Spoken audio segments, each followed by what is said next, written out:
A paz do Senhor, meus queridos. Eu sou o evangelista Josué e hoje trarei uma reflexão baseada no livro de Romanos, como parte da segunda semana, um por todos, todos por um.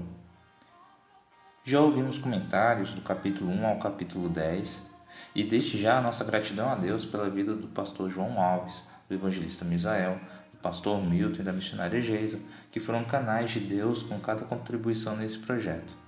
Que o Senhor os retribua em medida abundante e quem não ouviu ainda, dá uma pausa aqui, vai lá ouvir o que já foi dito até agora para não perder o fio da meada. Então, a nossa reflexão de hoje se baseia no que o apóstolo Paulo fala, como ele desenvolve a sua mensagem aos romanos, lembrando que tanto os judeus quanto os gregos precisavam de conversão. Encontramos nela a pecaminosidade geral da humanidade e a justiça de Deus para a justificação. Vemos como a graça reina através da justiça de Deus, demonstrada tanto na vida de judeus quanto na dos gentios. A partir do capítulo 11, vemos Paulo alertando os crentes gentios que eles não poderiam desprezar os crentes judeus. Afinal de contas, todos são salvos pela graça, mediante a fé em Cristo Jesus, e não pelos próprios méritos. Os gentios são como ramos de oliveira brava enxertados numa oliveira, no lugar de ramos arrancados, que são os judeus, entre aspas, arrancados pela incredulidade. Não havia motivo para se gloriar, até mesmo porque, como diz Romanos 11:21, se Deus não poupou os ramos naturais, também não te poupará, ou seja, não te poupará o gentio. Para encerrar essa sessão, Paulo conclui o seu argumento sobre a justiça de Deus, concluindo que o último desígnio de Deus é misericórdia para todos. Isso é tão maravilhoso que o leva a uma doxologia nos versículos 33 a 36 deste capítulo, que vale mencionar aqui, porque é algo impactante para nós. Ó profundidade da riqueza, tanto da sabedoria como do conhecimento de Deus! Quão insondáveis são os seus juízos e quão inescrutáveis os seus caminhos! Quem, pois, conheceu a mente do Senhor? Ou quem foi o seu conselheiro? Ou quem primeiro deu a ele para que lhe venha a ser restituído? Porque dele, por meio dele e para ele são todas as coisas. A ele, pois, a glória eternamente. Amém. Mas o que fazer diante da nossa incapacidade de conquistar a própria vida e depender inteiramente da misericórdia de Deus? Como retribuir a salvação pela fé em Cristo Jesus? Isso leva Paulo a continuar desenvolvendo a sua mensagem sobre como deve ser a nova vida do cristão.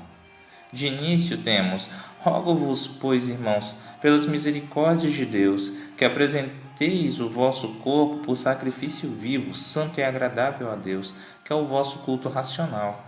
E não vos conformeis com este século, mas transformai-vos pela renovação da vossa mente, para que experimenteis qual seja a boa, agradável e perfeita vontade de Deus.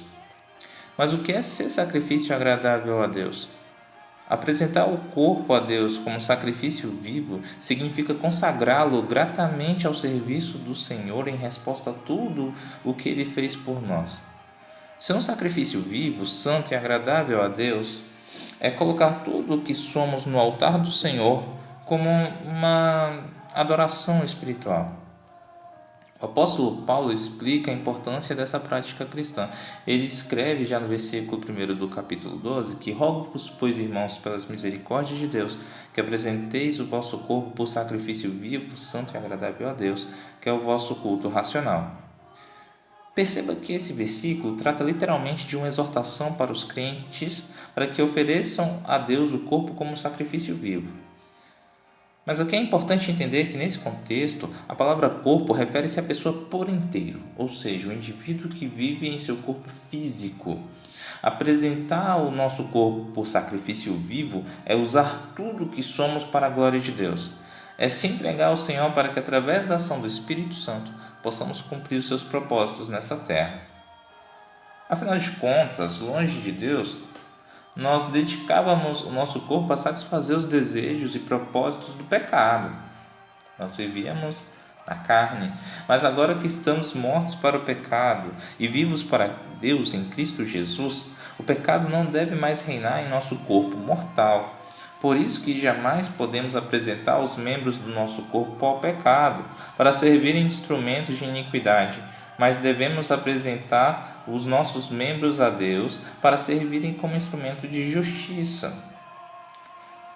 Esse princípio está de acordo com a nossa nova realidade. A Bíblia diz que o corpo do crente agora é templo de Deus, visto que o Espírito Santo habita nele.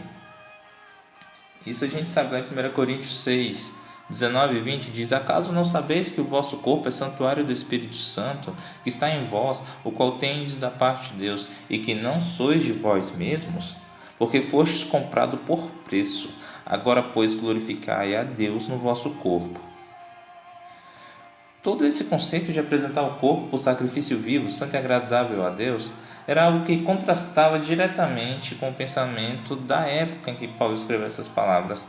Na cultura grega, o corpo era considerado algo ruim, enquanto o espírito era algo bom. Então, o corpo humano era olhado, observado, visto como um tipo de túmulo que aprisionava o espírito do homem. Mas a doutrina bíblica reprova esse pensamento platônico e apresenta o corpo como parte fundamental da unidade do homem criado por Deus.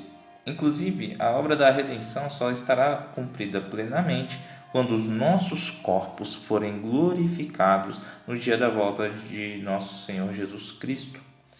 Então é correto que o crente apresente o seu corpo a Deus como um sacrifício vivo, santo e agradável. Paulo explica que devemos nos oferecer por sacrifício vivo em resposta às misericórdias de Deus.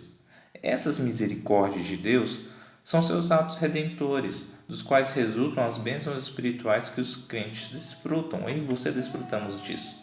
Então, esse sacrifício vivo que apresentamos a Deus é uma reação agradecida. Não se trata de um sacrifício meritório, até mesmo porque a gente não consegue fazer um sacrifício para impressionar a Deus que suplante o sacrifício de Cristo na cruz. Então, não se trata de um sacrifício para tentar obter a salvação. Devemos nos apresentar a Deus como um sacrifício vivo, não para sermos salvos, mas porque somos salvos. Cristo foi quem conquistou a nossa salvação ao satisfazer a justiça de Deus, se oferecendo em sacrifício de forma perfeita, definitiva e suficiente no Calvário. Enquanto o sacrifício vivo de Cristo foi um sacrifício expiatório, o nosso sacrifício vivo é um sacrifício de gratidão.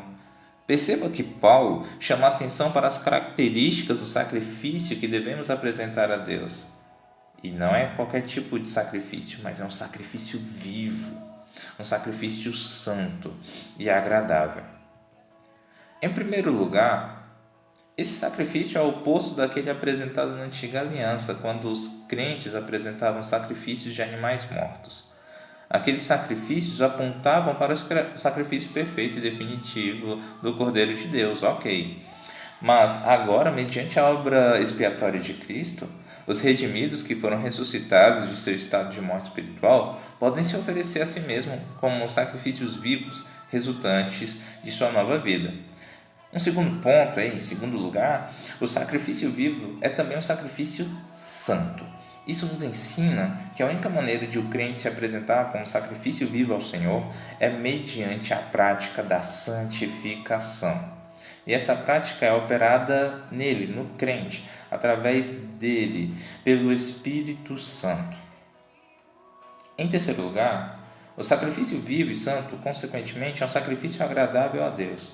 O crente não é um sacrifício agradável a Deus por causa de suas próprias qualidades, né? Imagina, Deus não nos aceita com base em nossa capacidade, ai de nós se fosse assim, né? Mas Ele nos aceita com base na pessoa de seu Filho, aquele que foi redimido do pecado, ressuscitado para uma nova vida, justificado pelos méritos de Cristo e santificado pelo Espírito, é agora graciosamente aceito por Deus. Apresentar-se a Deus como sacrifício vivo, santo e agradável é o que nós chamamos de culto racional. O culto racional é a entrega total do crente em adoração ao Senhor, com entendimento acerca das bênçãos da salvação. Isso significa se oferecer integralmente a Deus em um culto espiritual. Dentro desse contexto, é perfeitamente coeso por parte de Paulo citar as virtudes que são recomendadas a todos que vivem uma nova vida em Cristo. Vamos relembrá-las? Vamos ler aqui o texto em Romanos, capítulo 12, versículos de 9 a 21, que diz: o amor seja sem hipocrisia. Detestai o mal, apegando-vos ao bem. Amai-vos cordialmente uns aos outros com amor fraternal, preferindo-vos em honra uns aos outros. No zelo, não sejais remissos, sede fervorosos, fervorosos de espírito, servindo ao Senhor. Regozijai-vos na esperança, sede pacientes na tribulação e na oração, perseverantes. Compartilhai as necessidades dos santos, praticai a hospitalidade, abençoai os que vos perseguem, abençoai e não amaldiçoeis. Alegrai-vos com os que se alegram e chorai com os que choram. Tende o mesmo sentimento uns para com os outros, em lugar de serdes orgulhosos. Condescendei com que é humilde, não sejais sábios aos vossos próprios olhos, não torneis a ninguém mal por mal. Esforçai-vos por fazer o bem perante todos os homens. Se possível, quando depender de vós, tende paz com todos os homens. Não vos vingueis a vós mesmos, amados, mas dai lugar à ira, porque está escrito: a mim, Senhor, me pertence a vingança, eu é que retribuirei, diz o Senhor. Pelo contrário, se o teu inimigo tiver fome, dá-lhe de comer. Se tiver sede, dá-lhe de beber, porque fazendo isso, amontoarás brasas vivas sobre a sua cabeça. Não te deixes vencer do mal, mas vence o mal com o bem. Não dá para falar dessas virtudes sem falar de amor. E daí lembramos que o cumprimento da lei é o amor. Ao falar disso, Paulo começa dizendo que a ninguém fiqueis devendo coisa alguma, exceto o amor com que vos amei uns aos outros, porque o que ama ao próximo tem cumprido a lei. E o amor não pratica o mal contra o próximo, de sorte que o cumprimento da lei é o amor. E por fim devemos lembrar que o dia está próximo. Romanos 13, de 11 a 14 diz: e digo isto a vós outros que conheceis o tempo, já é hora de vos despertardes do sono, porque a nossa salvação está agora mais perto do que quando no princípio cremos. Vai alta a noite e vem chegando o dia. Deixemos, pois, as obras das trevas e revistamo-nos das armas da luz. Andemos dignamente, como em pleno dia, não em orgias e bebedices, não em impudícias e dissoluções, não em contendas e ciúmes, mas revesti-vos do Senhor Jesus Cristo, e nada disponhais para a carne no tocante às suas concupiscências. Portanto, entreguemos as nossas vidas a Deus, não pela metade, não apenas alma e espírito, mas buscando a santificação, buscando o que é bom para os lábios, para os olhos, para os ouvidos. A entrega a Deus é integral, o nosso corpo todo pertence a Ele ou estamos perdidos. Quem vive em Cristo deve viver de modo coerente com a sua nova posição espiritual. Amém? Que o Senhor vos abençoe.